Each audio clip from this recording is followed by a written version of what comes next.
তো বন্ধুরা, আশা করি আপনারা ভালো আছেন। আজকে আমি ছোলার ডাল রান্না করছি। আপনারা দেখুন, এই গরম প্রেসার কুকার গরম হয়ে গেছে, তেল দিচ্ছি, সর্ষের তেল।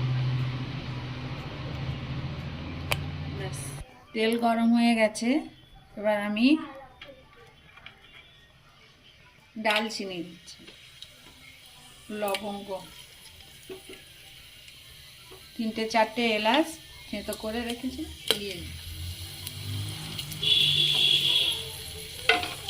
আর আমি পেঁয়াজগুলো দিয়ে দিলাম।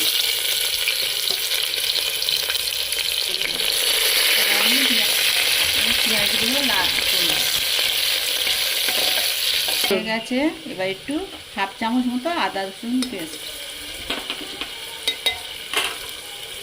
একটু নেড়ে নিয়ে ডালটা দিয়ে দেবো।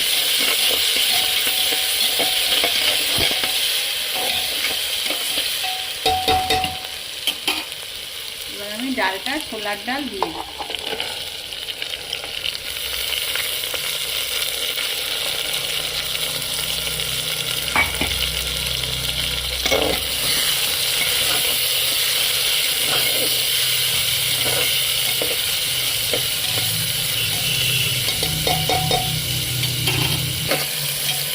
ডালটা ভালোভাবে তেলে নাড়াচাড়া হয়ে গেছে। এবার আমি একটু সামান্য জল দেব।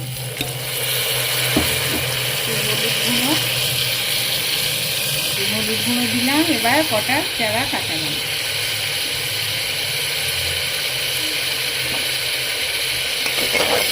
করে ডালটা কষিয়ে নেব।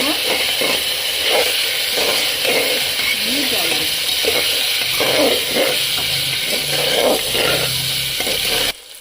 ভালো করে নাড়াচাড়া হয়ে গেছে।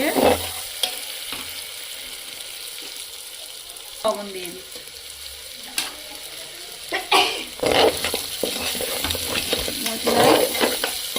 মশলা নাড়াচাড়া হয়ে গেছে। এবার আমি জল দিয়ে দিচ্ছি। জল দেয়া হয়ে গেছে। এবার এটা সিদ্ধ হবে।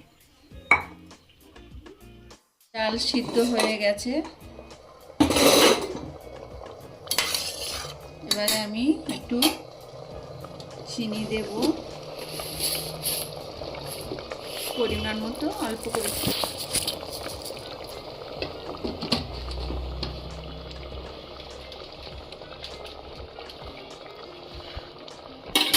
গরম মশলার গুঁড়ো দিয়ে দিচ্ছি।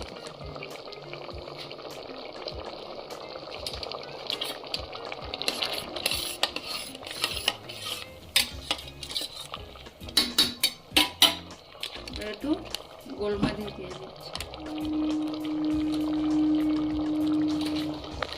ডাল হয়ে গেছে। এবার একটু ধনেপাতা ছড়িয়ে দিচ্ছি, দিয়ে গ্যাস অফ করে হয়ে গেছে। ছোলার ডাল রান্না হয়ে গেছে। আপনারাও এইভাবে করবেন, ভালো লাগবে। রুটি এবং ভাত দিয়েও খাওয়া যায়। ভালো লাগলে আমার চ্যানেলটিকে লাইক, কমেন্ট আর শেয়ার করবেন, সাবস্ক্রাইবও করবেন।